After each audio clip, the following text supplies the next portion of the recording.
fine fairy tale of the Froggy Prince, told by Jonathan Kruk.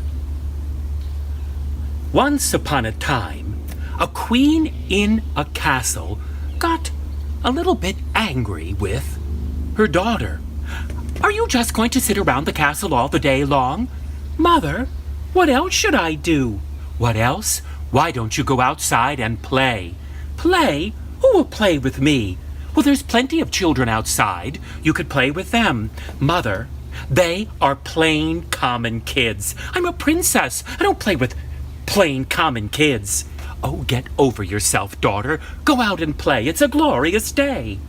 The princess gathered up her golden ball. Imagine you have one right in your hand, and you can keep it after the story, too. But the princess took that golden ball, and she did a little promenade outside, tossed her hair, showed off her gown.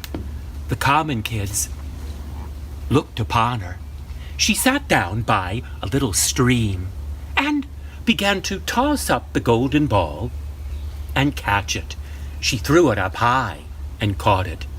"Go ahead, throw your golden ball really high."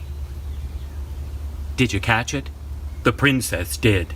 She thought, "I'll show these common kids what a princess can do. I'll throw up this ball and I'll catch it without looking." Splash! Ow! You silly golden ball! You got me wet! The children looked on and they playfully laughed. "You got wet, you can bet." Well, it infuriated the princess. "How dare you get me wet? You get out of there at once!" But the golden ball just sat in the water. A voice then spoke out. "I can fetch that golden ball for thee." Who said that? Who's talking to me? No one is allowed to talk to me unless first you get written permission from my father. He's the king. Now, whoever you are, show yourself, and you will be punished. Let me see. Whipped with a wet noodle. Now come out. The princess thought speaking to her was a farmer, a peasant, a wood gatherer. No. Out from behind a bush there hopped a green, slimy, wart-encrusted, liver-lipped, fly-licking, not much to look out, boot frog. Ew! You're disgustifying. Yeah, I know. Well, that's because I'm a frog. But listen, because I'm a frog, boot, I can fetch that golden ball for thee. Well, don't just sit there, slime face. Fetch my golden ball. Boot. What are you waiting for, wart nose? Well, I'm wondering, if I fetch that, golden ball, boot, what? Would you give me a reward? Would I give you a reward? Of course I would give you a reward. After all, I'm a princess. Get my golden ball! Promise? I promise! Get my golden ball! And the frog obliged. Turn your hand into the frog, make it jump up, say splash, and down it went into the water. Soon, patooey! It came up and spit forth the golden ball. Plump! It landed in the princess's hands, and without even a word of thanks to our slimy, warty frog, she turned and began to walk away. The frog, boot, wait, leapt behind, caught up, and said, "Wait, boot." "Wait for what? I'm a princess. We don't wait." "Well, what about my reward? You promised." "I promised." "All right, so what do you want? Beetles for breakfast? Flies? Do you want your own pond? Come on, I haven't got all day. What do you want?" "Well, nothing like that. See, all I want is one slightly wet, kissy. Ew. Pukification, grossomania, disgustifying. How dare you ask me for a kiss? You know what I'm going to give you? A stomp on the head. Get over here. Let me stomp you. Where are you going? Get back here. Well, fortunately for the frog, he was very good about hopping away. And just then, doo-doo-doo-doo, they sounded the dinner horn in the castle, and the princess went in and sat at a table as long as your house. And there sat the king, pulling on his beard. Go ahead, pull on your beard. And there sat the queen, twirling her hair. Go ahead, twirl your hair. They both asked at the same time. Everyone say, "Princess, what did you do today?" Now, when your parents ask, "What did you do today?" and you don't want to tell them everything you did, what do you say? That's right, nothing. As if you spent the whole day like this. Doing nothing. Still doing nothing. Nothing. She said nothing about the lost golden ball splashing in the stream. She said, shh, about the frog, and about the promise of a... But just then, walks in the butler, carrying a pillow, announcing, introducing his lordship, the frog, and leaping off from the pillow, the frog landed right in the princess's plum pudding. It came swimming up, boat, with plums stuck to its warts and pudding oozing into its slime. It was blinking its eyes and smacking its fly-licking lips. And it said, "I've a tale to tell." The king went, "Zooms!" and the queen went, "Ew!" and the princess said, "I'll whack you with my spoon." But fortunately for the frog, it was very good about jumping away, and it got the tale out that I have been telling you. Princess, you promised this frog a kiss. You did. After it fetched the golden ball. You've got to puck her up now. Go ahead. Give it the kiss. But father, mother, this is a frog. Well, you made a promise. I know, but it's disgustifying. It's pukemania. I don't want to put my princess lips on that froggy, slimy skin. Ew! Let me cry louder and have a big tantrum. Go to your room with that. And the princess had a tantrum down the corridor into a room where she sat on the end of her bed and pulled a power pout. Oh, there's no doubt I can't do enough of a power pout. I'm gonna need your help. So everyone, put on a power pout, puss. Whoa, I can see it even from here. There are some real professional pouters out there. And there she sat until, everyone, say bump, bump, bump. Bump, bump. Oh, maybe it's the cook bringing my dinner to me, thought the princess. She jumped down off the bed, kitcha-clunk, and opened up the door. But there stood no cook. Instead, there slipped in and hopped high that warty, slimy, fly-licking frog. It landed right on the princess's pillow. Ew! Don't get your slime and warts on my pillow. That's silk, you know. Everyone, wave your hand. Whoosh. Say whack. Now say ooh. Now say ka-thud. Now say slither, slither, slither. And say ka-thunk. And now go twitchy, twitchy, twitchy, twitchy. The princess hit the frog, and poor little creature it flew across the room, thudded against the wall, slithered down, and now 'twas on its back, white belly up. All a twitch. The princess looked upon the frog, and for the first time in her life, Oh! She felt sorry for someone other than herself. Oh, Froggy, I think I hurt you. I didn't mean to. I just was afraid you'd get slime on my pillow. If it will help, I'll... Now, everyone, it will help if you just for pretend be like the princess and scoop up that hurt little frog. Do you have him there? Yeah. And it will help if you'll be kind of like the princess and just close your eyes and make this sound. Listen, go. Frog kissers, you're a bunch of frog kissers. Hey, I didn't think you'd really kiss that frog. But you know, the princess did too.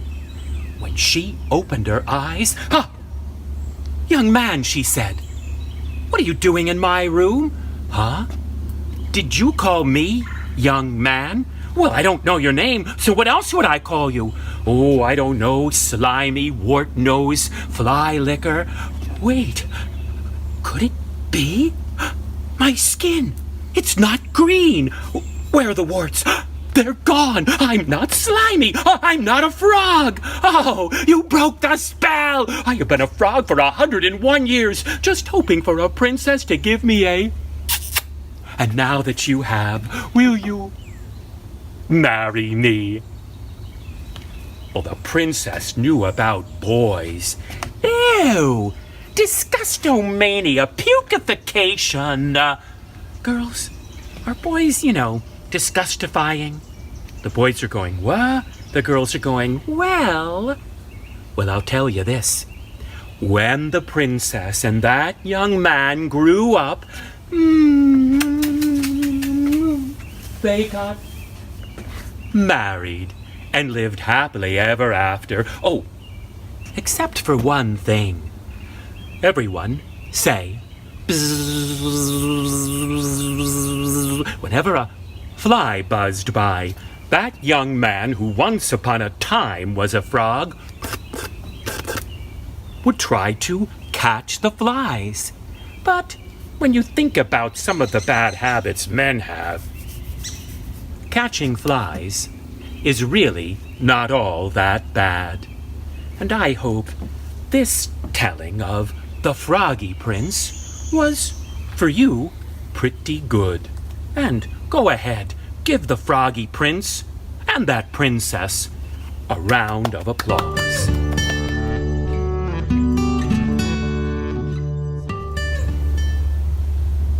Once upon a time, the wind blew. In her breezy fingers, she held 2 seeds. Hold 2 seeds, and whoosh, blow them about.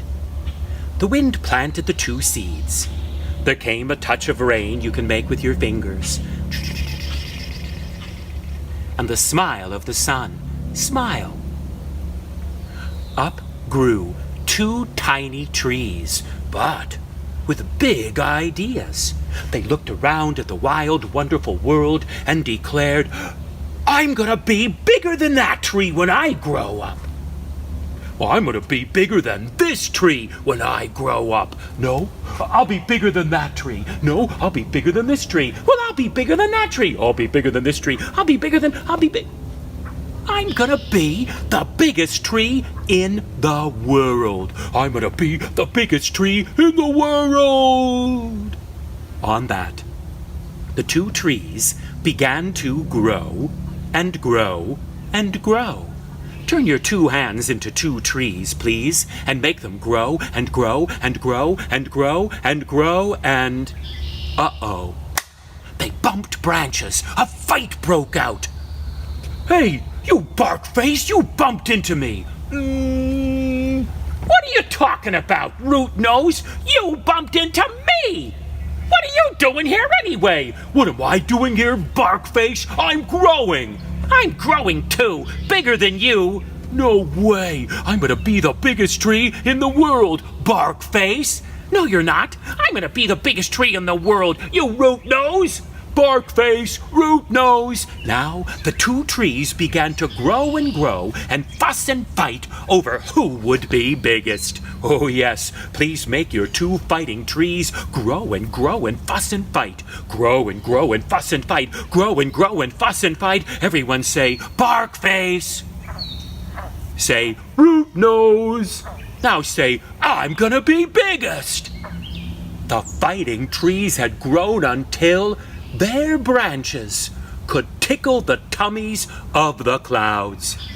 You'd think they'd be happy tall enough to touch the clouds. No way, not these fighting trees. Look, see, they still stood the same size. They shoved the clouds. Move over, fluffy face. Out of my way, cloud head. And they continued to grow and grow and fuss and fight. Grow and grow and fuss and fight. Grow and grow and fuss and fight. Everyone say, Barkface.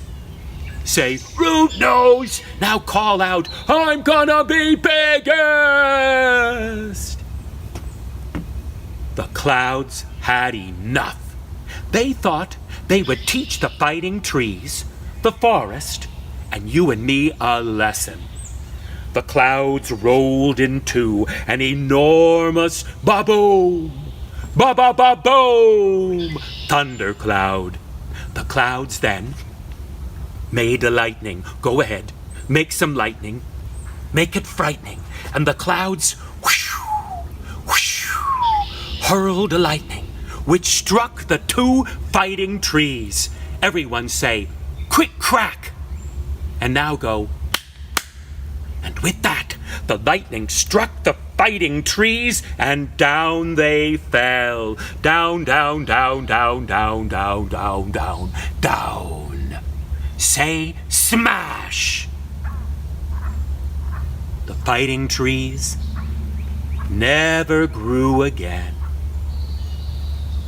But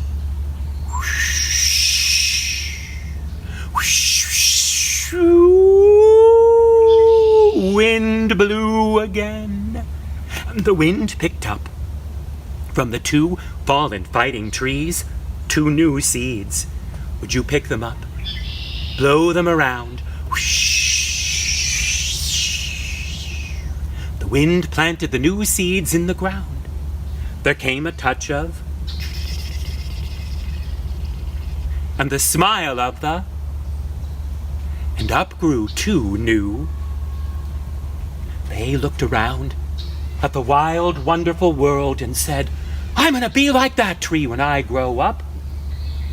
I'm gonna be like this tree when I grow up. No, I'll be like that tree. I'll be like this tree. I'll be like that tree. I'll be like this tree. I'll be like that tree. I'll be like...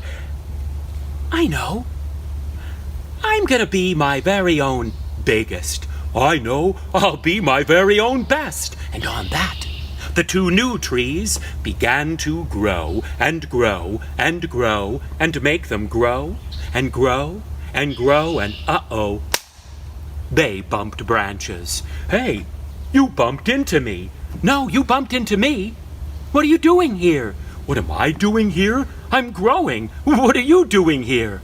I'm growing too. Do you know how to grow? No. Neither do I. Maybe we should help each other grow. Well, I'll help if you'll help. I'll help if you will help. And on that, the new trees began to grow and grow. So let's make them grow and grow and grow and grow. But everyone, say, ba-ba-boom! Ba-ba-ba-boom! Thunder and lightning returned to the forest, and some of the trees got struck, and branches fell, and a few of the trees even fell down, and... Our helping trees, however, put their branches together, just like our hands weave together. Put your branches together. And they held each other up all through the storm. When the storm passed, the helping trees continued to grow and grow and grow and grow. But you know, it grew very dry, No rain fell for the longest time. It was what you call a drought. No rain, it's a drought, there's no doubt. Some of the trees lost their leaves early, shriveled up and even. But the helping trees put their roots together like our hands go together. Put yours together, and there they saved and shared water. And with the saved, shared water, the helping trees continued to grow and grow and grow and grow. But uh-oh, listen. Munching and crunching into the forest crawled ravenously hungry caterpillars. Wiggle your fingers into hungry caterpillars. Pretend you're those caterpillars and eat the leaves. The helping trees cried, "Oh no, caterpillars! What are we gonna do?" "I don't know, make ourselves taste yucky?" "Yeah, let's make ourselves taste like, skunky socks." Pretend you taste like a skunky sock. Go ahead, make the face. I know I already taste like a skunky sock. When our caterpillars took one bite out of those helping, skunky sock tasting trees,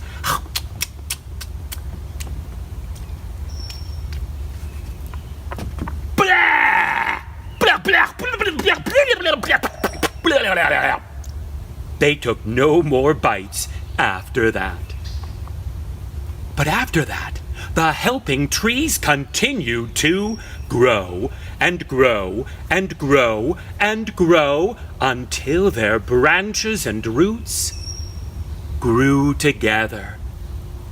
They were good with that. You see, they had helped each other to grow to be their very own best, their very own biggest. And best of all, they're still here, growing together. But even better, you can do the same. Put your hands up, and if someone's next to you, put your hands together, and together you can help each other grow to be your very own biggest, and your very own best. And my friends, that's my fine fable of Barkface and Rootnose. I'm Jonathan Kruk. Thank you for listening.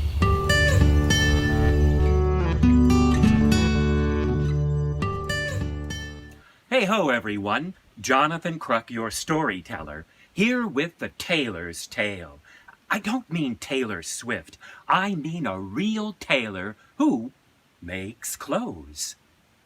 This is a stand up and step into it story, so please get up on your feet and you'll have a little fun helping tell the Tailor's Tale. Once upon a time, there lived a hard-working, clever tailor. Why, customers crowded the tailor's shop, crying, "Tailor, tailor, will you make me a suitable suit?" "Coming right up, sir. Tailor, I would like the dressiest dress." "Yes, you've got it." And the tailor would take out the material and would cut, snip, and sew, and sew. "Here you go." And they always went away happy. But the tailor knew something about life. Things change. But the tailor, clever, was ready. The tailor took some material and put it away for the day when things changed. Go ahead, just to be prepared yourself, pick up that material and put it aside. And oh, the day came. "Tailor, your suits, they don't seem to be suitable anymore." "Tailor, your dresses, well, maybe they're too expensive. We are going to the mall." And away they went, one and all. "Oh no, my customers, they're gone. I'll make no money. I'll be broke. I might even... Where? Oh yeah, go ahead, give it a good cry. Where? Our tailor cried till he ran out of tears. That's what happened. And then he remembered the material. You remember it? Let's take it out. And the tailor took out those scissors and cut. So everyone, let's cut the material. And now, let's sew. And sew. Careful not to stick yourself. And sew, and sew, and sew. The tailor made something for himself. A fine and stylish coat. Go ahead, put on your coat. And the tailor wore that coat. And he wore that coat, and let's all wear that coat. And the tailor wore the coat until he wore it inside out. Ah, no, not much wear in this coat. Oh, but there's good material left. I know. I'll make something else. Everyone take out your scissors, and let's cut. And now, let's sew. And sew, and sew, and sew, and sew. The tailor made for himself a dashing vest. And the tailor wore that vest, so let's all wear the vest. And the tailor wore that vest, and he wore that vest, and he wore that vest, and he wore that vest, until he wore the vest inside out. Oh no, guess I have to throw it out. Oh, wait a minute. There's still good material there. You see it, don't you? The tailor did. And the tailor again took out those scissors. Go ahead, take them out, and let's cut. And now let's sew, and sew, and sew, and sew. The tailor made a distinguished hat. And the tailor wore that hat, and he wore that hat. Everyone give a tip of your hat. And the tailor wore that hat, and he wore that hat, and he wore that hat, until he wore it. Can you guess? You've got it inside out. Oh no, guess I have to throw the hat out. It's all worn. Oh, but wait. There's still good material here. So one more time, take out the scissors and let's cut. And sew, and sew, and sew, and sew. The tailor made an extraordinary button. And the tailor wore that button, and he wore that button, and let's all wear that button. And the tailor wore that button until he wore the button. No, not inside out. Instead, say, ping! And the button popped off of his shirt and disintegrated into thin air. It was, as little kids say, all gone. There was nothing left. But you know, this was a clever tailor. He reached up and he caught that material even though there was nothing left. Go ahead, you can hold on to it too. And our tailor turned that material into something that never wears out. He turned it into the tale I have now told you. Next time something sad or bad or blue happens to you, be like our tailor and turn it into a tale, and you won't be feeling so sad or mad or bad or blue. And friends, that's the tailor's tale for you. Thanks for listening. I'm your storyteller, Jonathan Kruk.